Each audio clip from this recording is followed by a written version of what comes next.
kulan wacan wanaagsan idil ahaantiin baa meel walba joogtaan iyo si walba isarag maqalkan idiin soo gaadhay ku soo dhawaada warkeena qodobada aad ku maqli doontaan waxaa ka mid ka mid ah nabadoonnada iyo sidoo kale salaadiinta hore oo la soo shaqeysay madaxweynihii hore jamhuuriyadda federaalka Soomaaliya oo lagu toogtay magaalada Muqdisho ayadoo waliba maalmihii ugu dambeysay ay arintaasi soo ifbaxaysay isla markaana xildhibaano iyo sidoo kale odayaal iyo waxgaradka magaalada Muqdisho ay codsi u dhiibteen madaxweynaha jamhuuriyadda federaalka Soomaaliya inuu wax ka bedel ku sameeyo taliyaasha iyo sidoo kale agaasimayaasha hay'adaha amniga ee dalka Soomaaliya laakiin arintaasi gabi ahaanba madaxweynaha waxa kama uu qabanin maantana waxa la toogtay mid ka mid ah dadka loogu aqoonta badan yahay magaalada Muqdisho horey waxaan u ogeyn in la dilay abwaan bedel oo la soo shaqeeyay dawladii hore Maxamed Cabdullaahi Farmaajo isla markaana taageero weyn u ahaa ayaa lagu toogtay magaalada Muqdisho isla markaana ma jirin cid wax iska weydiisay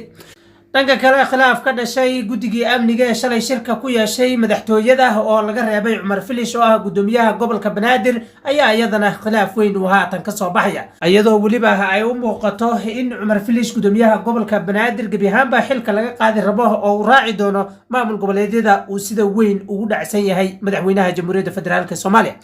dhanka kale wafti hordhac ah safarka madaxweynaha jamhuuriyadda federaalka Soomaaliya uu ku tagayo magaalada Garowe oo haatan gaaray magaaladaasi safarkaasina waxa hogaaminaya wasiirka arrimaha dibadda ee dalka Soomaaliya guud ahaan safarkaasi iyo sidoo kale waftiga waxa ay ka qabanayaan halkaasi warkana ayaan inagu la wadaagi doonaa dhanka kalena dibadbaxyo waaweyn ayaa mar labaad ka dilaacay maamulka Somaliland kuwaasi oo u muuqdo in mudaharadayaasha iyo waliba mucaaradku ay wali ku dhagan yihiin hadalkoodii ahaa in shacabku ay mudaharaadi karaan si xorana loo banaan bixi karo Somaliland iyo maamulka Muuse Biixina aysan marnaba hor istaagi karin cid kasta oo ayadu mowqifkeeda ku cadeynayso ama ku soo bandhigayso mudaharaadka maanta ka dilaacay magaalada Cergabo ayaa u muuqdo mid rabshado wato waxaana la arkaya taageero iyo waliba rasaas si bareera loogu furayo shacabigii halkaasi ku banaan baxay ayadana warbixin dheeraad ah ayaan halkaasi idinka haynaa guud ahaan qodobadaasi iyo kuwa kale oo faahfaahsanayaan halkan ugu wadaagi doonaa barnaamijka waxa ugu heliyay saaxiibka Santaag oo isha ku hayay safarka iyo waliba khilaafyada isa soo taray iyo waliba toogashada isa soo taraysay ka taagan magaalada Muqdisho Santaag waxaan ogeyn amniga magaalada Muqdisho shantii bari u dambeysay ma ahayn mid xasiloon haatana bareed iyo toogasho cad ayaa lagu kacay mas'uuliyiintii iyo waliba taageerayaashii dawladii hore Maxamed Cabdullaahi Farmaajo hotel Hayat wixii ka dhacayna waan ogeyn guddiga amniga shalay shirkiisii waxaan ugu soo hadal qaaday sidii wax looga qaban lahaa amniga magaalada Muqdisho arintaasi gabi ahaanba waxaad moodaa in ay uga dartayba amnigii oo dilal ayaa bilowday baladoo soo koobayo waxa u dambeeyay xaalka magaalada Muqdisho aad iyo aad baad u mahadsantahay ummadda Soomaaliyeedna waan salaameynaa dhibaatadana Allah ka dulqaado haddii aan u guda galo amniga magaalada Muqdisho tan iyo intii madaxweyne Xasan Sheekh Maxamuud la doortay waxaad moodaa in uu isa soo tarayo amni darro iyo sidoo kale toogashooyin bareed ah oo ay geysanayaan kooxo aan haybtooda la garanaynin oo inta badan loo aanaynayo inay ka mid yihiin kooxaha argagixisada balse aan si toos ah loogu cadeyn karin xiliyada kala guurka meel walbaba horta dawlad walbaba xiliyada kala guurka waxyaabo way dhacaan oo rabshado way dhacaan balse waxaad moodaa in ay kasii darayso oo xaaladu ay sii darayso oo dawladii iyo mas'uuliyiintii la soo dhisay ay aad moodid inaysan maaragtay ahmiyad weyn aysan saarin amniga iyo ilaalintiisa iyo laamaha amniga naftirkooda oo la rabay in lagu shaqeeyo maanta waxaa la toogtay nabadoon caan ah oo laga yaqaano geyiga Soomaaliyeed gaar ahaan waliba magaalada Muqdisho si weyn looga yaqaano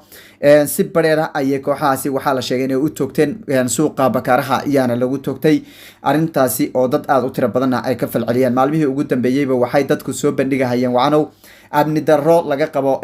hay'adaha ammaanka ee hadda jirta iyo sidoo kale xaalada amni darro oo ay ka cabanayeen shakhsiyaad horey ula soo shaqeeyay dawladii hore ee Maxamed Cabdullaahi Farmaajo iyo sidoo kale maaragtay ama dawladii horeba la soo shaqeeyay oo cabashooyin ka qaba shakhsiyaad u madaxweyne Xasan Sheekh Maxamuud oo magacaabay oo maaragtay uu magacaabay laamaha amniga sida sirdoonka qaranka oo kale uu magacaabay waxay shakhsiyaadkaasi ka cabanayeen in maaragtay amnigooda aysan isku haleynaynin magaalada Muqdisho shakhsiyaadka iyagana oo uu kamid yahay Mahad Salaadna ay kamid yihiin kooxaha argagixisada nabadoonkan wuxuu kamid ahaa nabadoonadii hore ula soo shaqeeyay dawladii hore ee Maxamed Cabdullaahi Farmaajo iyo dawladihii ka sii horeeyayba wax badan goobjoog u soo ahaa xaaladda magaalada Muqdisho iyo gabi ahaanba geyiga Soomaaliyeed waxaana lagu magacaabi jiray Maxamed Nuur Diiriye ayaa la dhihi jiray waa nin caan ah isagoo suuqa Bakaaraha maraya ayaana si bareer ah loo toogtay kooxihii toogtayna lama qabanin waxaa xusid mudan in laamaha ammaanku 5 sano ee lasoo dhaafay iyo kuwii ka horeeyayba qofka markuu wax toogto horey laga qaban jiray oo laamuhu ay ku howlanaan jireen isla markaana loo ciqaabi jiray qofkii maaragtay markaasi dhibka geystay hase ahaatee beryahan waxaa soo badanaya waa lagu dilayaa duhur cad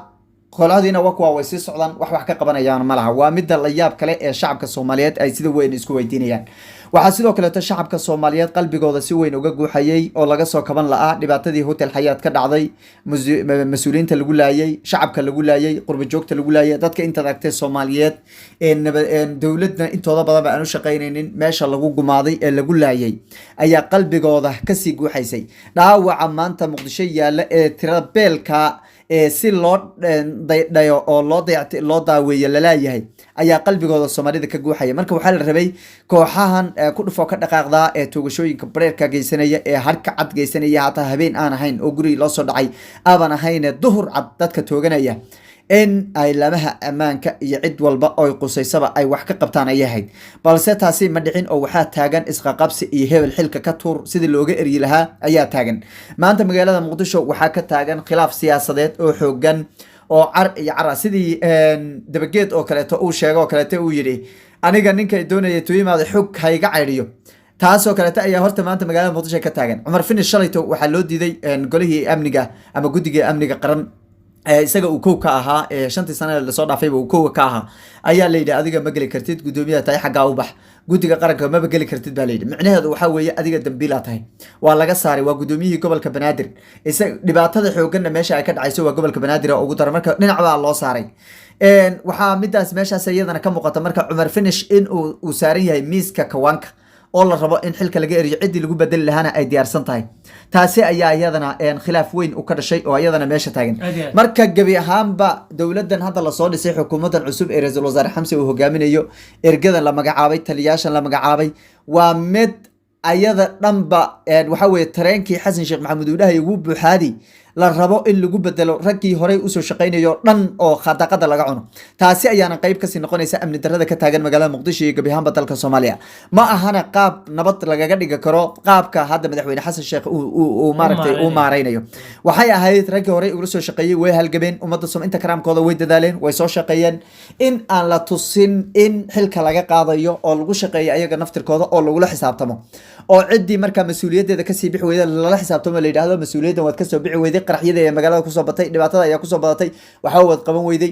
daaqada laga tuuro oo markaas qofkii marka loo maleeyay in wax qaban karo lagu bedelay ahayd laakiin ninkii soo shaqeynaya daacad u soo shaqeeyay iyo ninkii aan daacad u soo shaqeynin ba hadii la yiri dawlad cusub baa dhalato isku wadaad maraysan idinku waxaad raacaysaan madaxweynihii laga guuleystay Maxamed Cabdullaahi Farmaajo aad raacaysaan qofkiina magaalada uu dhashay uu yahay oo meel uu dhaqaaqi karin amni ma hagaagaya marka kooxaha argagixisada marka way ka faa'iideysanayaan halkaas ay arfaan iska helayaan okay aad iyo aad ta kaleeto iyadoo weliba toogashadaasi magaalada Muqdisho ay ka socoto oon ogeyn abwaan bedel sidii loo dilay iyo ilaa xilligan dableedii dishay inaan la soo qabanin wax qisaas la mariyeen aysan jirin waxaa maalin dhaweyto dhacay qaraxii iyo weerarkii lagu qaaday hotel Xayaat kaasi oo ayadana ay ka soo baxayso falanqeyn dheeraad ah ama war dheeraad ay ka soo baxeen kuwaasi oo sheegayaba in qaraxan meeshaasi loo waday madaxtooyada jamhuuriyadda federaalka Soomaaliya halka war kalena ay sheegayaan in lala maaganaa in lagu weeraro ama qaraxaasi weerarkaasi lagu hoos qariyo weerar kale oo rabay in lagu qaado guriga Maxamed Cabdullaahi Farmaajo walantaasi maxay tahay horta sidaad ogtahay ba kooxan argagixisada iyagu meel la uma kala dayayaan meeshii marka interestigooda ay ka helayaan baa laga yaabaa inay ka leexdaan meeshii interestigooda ay ka helayeen way galeen xafiiska ra'iisul wasaaraha hadday interestigooda ka waayaan shaqaalaha faraha badan ee ka shaqeeya wasiirada leh ku-xigeenada leh agaasinada leh ku-xigeenada leh shaqaalaha hoosaadka leh tirtiraha leh waxaasoo dhan haddii aysan ka helin interestigooda oo canshuuraha ay ka rabaan aysan helin xafiiska ra'iisul wasaaraha duhur baa iyadu la geli duhurkii bay gelayaan dhabtana markii dhabta laga hadla way sababtoo ah waxaa jira isku milan laamaha amniga iyo sidoo kale ururada argagixisada waxaa jira isku milan golaha wasiirada iyo ururka shabaabka waxaa jira isku milan agaasinada iyo sidoo kale ururka argagixisada shabaab dadkii laba kala saarin waxaan loo kala saarin dawladda Xasan Sheekh Maxamuud wuxuu yiri tareenkaydu wuu buuxaa mucaarad buu ahaa goormu tareenkiisu buuxsamay micnaheedu waxa weeye aniga dadkaydu waan dhistay way wuxuu kaga bilaabay shakhsigii ugu hadalhaynta badnaa Soomaaliyeed ee xildhibaan isagoo ah oo shacab ka soo jeedo shacabkooda la xasuuqayo ururka argagixisadaana xubin u ka ahaa ayuu kaga bilaabay xilka u bixiyay see amni horta magaalada muqdisho ku noqonaysaa midda labaad weerarka alxayaad lagu qaaday alxayaad wuxuu ahaa raggi iska lahaa rag muwaadiniina diiday lacagta laaluushka ay ururka argagixisada ay qaadayeen diiday oo ka hor imaaday dameer xumadooda iyo waxay doonayeen inta waxa weye ka khasaartayna ilaahay ayaa u boogadhayaya oo si wadadii xaqayd ayay mareen laakiin waxaa haddana meesha ku jira oo isweydiin mudan ninkii nabad sugidda ahaa xukumay ee isaga la rabay inuu fashiliyo qaraxyadan ka hortago ayaa intuu imaaday amar ku bixiya wuxuu yidhi may maqlaysaan ciidamada haa amar busi taliyihii booliska jooga taliyihii ciidanka lugta jooga taliyihii waxaa jooga ciidamada militariga haramcad baa jooga taliyihii ciidamada gorgor baa jooga taliyaashii ku shuqul lahaabaa meesha jooga isaga waa sirdoon shuqul kuma laha arrinta ceebta meesha taalla waxaa weye inuu isaga marka la shaqaynayo ururka gaxsa la shaqaynayo taasa horta kaaga cad amar intuu ku bixiyo guriga la burburiyo aniga amarkayda soconaya buu yidhi burburiya guriga horta dhulka hala dhigo isaga waa sirdoon shuqul kuma laha isaga waxaa shaqadiisa ay tahay in uu ka hortago inta falka uusan dhicin falka laakiin markuu dhaco ciidamadii ku howlanaaba ayaa jira midda labaad ee meesha iyadana taalla waxaa weye guriga farmaajo in la weeraro waxba kuma aha in la weeraro waxbaba kuma ahaba nin waxaa weeye madaxtooyadii shabaab kusoo ururiyey oo taliyaha hay-adda sirdoonka qaranka ka dhigtay shabaab ka dhigtay oo wasiirka arrimaha diinta iyo awqaafta soomaaliyeed ee positionkii ugu muhiimsanaa ee ummadda caqiidada iyo wax walba lagaga saxayey ah ka dhigtay ururka shabaab ka dhigtay oo alqaacida haddana ninka ugu weynaa ka dhigtay madambu ka yeelanaya in guri shaksiya la weeraro dan kama yeelanayo aad iyo aad tan kaleeto santago urka argixisada al-shabaab warbixin kasoo baxday waxay sheegeen in dableydii gashay hotel xayaad ay si nabada kusoo laabteen howlgalkiina ay soo dhammaysteen arrintaasi oo jirto guddiga amniga waa u fadhiistay waxaa sidoo kaleeto iyadana isa soo tarayso in madaxweynaha jamhuuriyadda federaalk soomaaliya uu gaarayo magaalada garwe wafti hordhac waana ay halkaasi gaadheen xilli wadanka ay u taallo barodiiq iyo weliba magaalada muqdisho ay ka jirta xaalada aad u adag oo dadkii lagu xasuuqay hotel xayaad ay jirto madaxweynaha haddana safar ayuu ku baxaya bal arrintaasi ayada laftirkeeda sidee ummadda soomaaliya u arkaan madaxweynuhu horta muqdisho bes xukuma muqdishadii uu xukumayna wasiirada waa sidaan kuu sheegay iyo agaasinadaba wuxuu ka dhigtay kooxa argixiso ka dhigtay nimankii maamul goboleedyadaha naftooda kuma aaminayaan inay imaadaan magaalada muqdisho waagii cabdullaahi farmaajo bay dhaameeno boqol askari bay hore usoo qaadan jireen ee teknikadooda watay soo qaadan jireen sifa isku ilaaliyaan hadda iskuma cagta ma soo saarayaan maalintii la doortay xasan sheekh maxamuud iyo maanta hal madaxweyne goboleed oo magaalada muqdisho tagay kuma jiro saciid cabdullaahi tegin ma tegin wuxuu ka dhacay imaaraad suu meelaha u wareegaya adhisaw kasoo wareega wuxuu yiri ninkan nin lala heshiin kara meeshuu joogay nin la tegi kara waxaa weeye adhisaw intuu heshiis la soo galay buu garab kasoo degay dib ooma dhaqaaqin koonfur galbeed isagana heshiis buu la galay dalka Itoobiya dib ooma dhaqaaqin axmed madoobe soo martisaba lama hayaba soo u dhaqaaqay ee wacana uu u tagay imaaraadka u tagay suu u tagay ee wacanow imaaraadka uu tagay turkigu ka sii aaday jarmalku sii galay muddo kordhinta xataa baarlamaanka golaha deegaanka ee jubbaland ay u sameeyeen waxaa u muuqataa inuusan dib usoo noqon doonin oo halkaasi uu ku sugaya marka gebi ahaan maamul goboleedyada waxaa jira gacanta ka baxeen madmadow weligeed ma dhicin 4 maamul goboleed oo madaxweyne madax mucaarada hadda mid un baan weli mowqafkiisa cadaynin ninka la yidhaahdo maya cali gudlaw ma qorqor ma cadaynin mowqafkiisa isagana wuu og yahay oo wuxuu ku maqan yahay dhuusamareeb iyo cadaadu ka dagaalamaya dhulka shabaab ay ka haystaan buu dagaal u aadayba dib booma soo noqonin muqdisho ma soo gelin cali gudlaawe ciidamadii ugu badnaa Itoobiyaanku ka dalbaday oo Hiiraan bay ka dagaalamayaan dhinacan kale koonfur galbeed waad aragto bakool oo dhan waxaa ka dagaalamaya ciidamada new booliska iyo sidoo kale ciidamada militariga iyo ciidamadii maleeshiyaadka ee koonfur galbeed oo isku dhafa dagaalamaya dhinacan kale waad ogtahay iyadana Puntland saraakiishii ugu sarsaraysay dalka Itoobiya ayaa ka tagay marka madaxweynuhu waxba gacanta uguma jiro wafti buu diray waxaa la yidhi maalinood waxaa la rabay in Xamse uu tago Xamse waa la diiday ra'iisul wasaaraha dalka Soomaaliya way diideen Puntland tabashooyin bay ka qabeen isaga magacaabisiisa iyo raalli kamaysan ahayn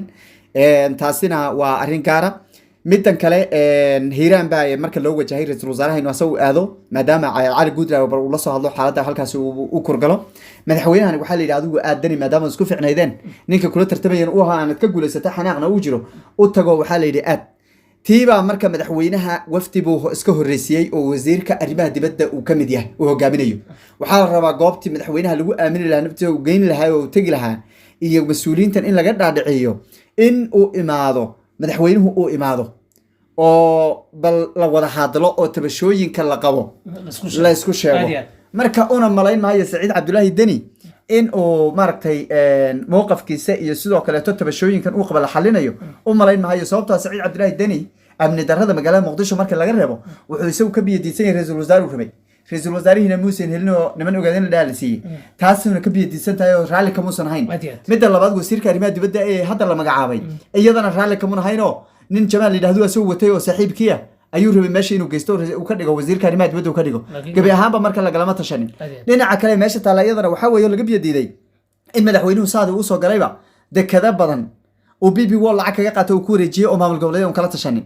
marka tabashooyinku carrada ka badanta aad bay u badanta aad dhanka kale maamulka Somaliland waxa ka socdo ama mar labaad ba ka qarxay mowjado mudaharaadyo iyo sidoo kale iskugu jiro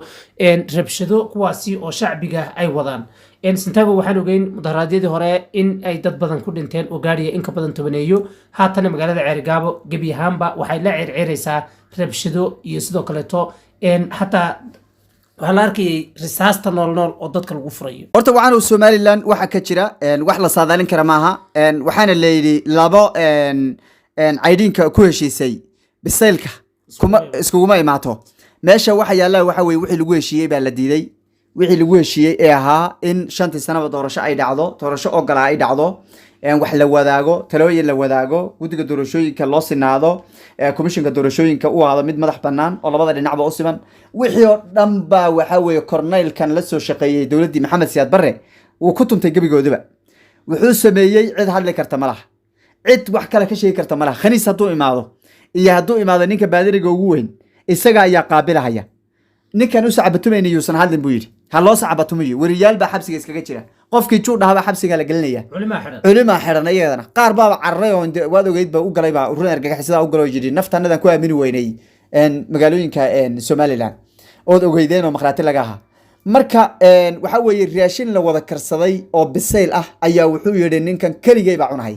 Somaliland wala soo karkariyay dawladeeda waa la soo dhisay unugyo la isku keenay bay ahayd waa loo soo wada halgamay mas'uuliyiin badan oo waxa weeye talooyin badan baa lagu bixiyay dhiig baa lagu bixiyay lacag dhaqaale lagu bixiyay waqti baa lagu bixiyay tii lagu bixiyay ayuu marorsaday marka ninkan inay shacabku marka mudaharaadaan oo guryaha gubaan oo banaanka hordaan oo xabada isku dhigaan oo shafka qaawistaan oo banaanka galgashaan oo booliska jiiraan waa wax ay mudan yihiin weeye waxaysan weligood arag baa dhacay oo 5 sano dhacay taasi ayaana sabab u ah magaalada Ceergaabo maanta way ololeysaa dhinacyo ka gubanaysaa taageerada lagu gubayaa jidadkii laamiga ah ee Allah lagu dhisay xeryaha booliska naftirkooda waxaa la sheegay in shacabku dhahan waan u daadanaynaa xaaladdu way adag tahay maalintii hore waad ogeyd 10 qof baa hal meel lagu dilay dhaawaca carrada ka badnaa dhibaato xoogan baa ka jirtay Somaliland tii baa sii xoogaysatay waana arinta maareen xumada hadda Soomaaliya aan ka hadlayay haysata ayaytana kow ka tahay marka waxayna sababi doontaa aakhir ninka sidaas sameeya in dhagax lagu dilo oo marka shacabku intay madaxtooyo ugu dootaan dhagax lagu dilaba aad iyo aad baa mahadsan tahay dabadeed idinkan waad mahadsantihiin intaas ayaanu kusoo gabagabeynaa war waxaan dal iyo dibad been keenaa intaan warka ay ku kulmi doono waxay naga tagay sidaas iyo amaanaad